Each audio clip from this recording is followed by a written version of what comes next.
গত মঙ্গলবার এনডিএর ডাকা মঙ্গল মিলন বৈঠক এবং তারপর দুপুরে এবং রাত্রে মুখ্যমন্ত্রী শুভেন্দু অধিকারীর সঙ্গে বঙ্গভবনে 2 দফা এনসিপিআই সাংসদদের বৈঠক।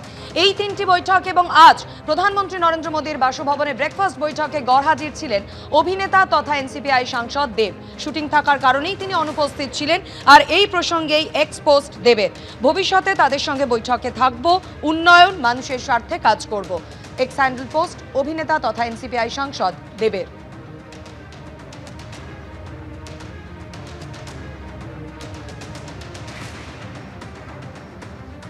দিল্লিতে এনসিপিআই সাংসদদের সঙ্গে প্রধানমন্ত্রীর ব্রেকফাস্ট বৈঠক। লোক কল্যাণ মার্গে নিজের বাসভবনে এনসিপিআই সাংসদদের সঙ্গে বৈঠক করেন প্রধানমন্ত্রী নরেন্দ্র মোদী।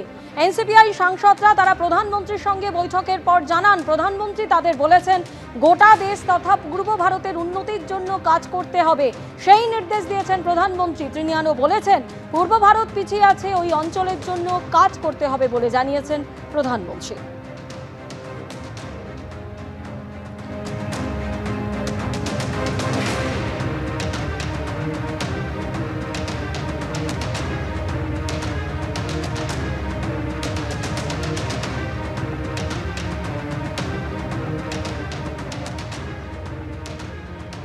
খুবই ভালো হলো, আমাদের একটা নতুন অভিজ্ঞতা হলো আরো একবার, এবং আমাদের রেসপেক্টেবল অনারেবল পিএম আমাদেরকে ডেকেছেন, এর থেকে বড় কিছু আর কিছু ছিল না। It was very nice, it is very very memorable.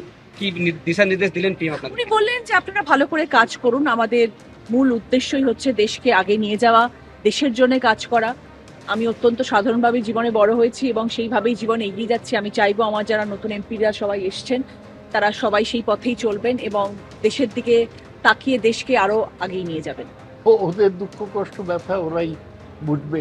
কেন একটা পার্টি সিম্বলে নির্বাচিত হয়ে সেই পার্টি থেকে টাকা নিয়ে সেই পার্টির নেত্রীর ছবি পোস্টারে ছাপিয়ে আরেকটা পার্টিতে গিয়েছে, এই যে বিশ্বাসঘাতকতার ব্যথা আমি কি করে বুঝি? এরকম পৃথিবীতে মির্জাফরেরও একটা ব্যথা ছিল, সেও মুর্শিদাবাদের লোক ছিল।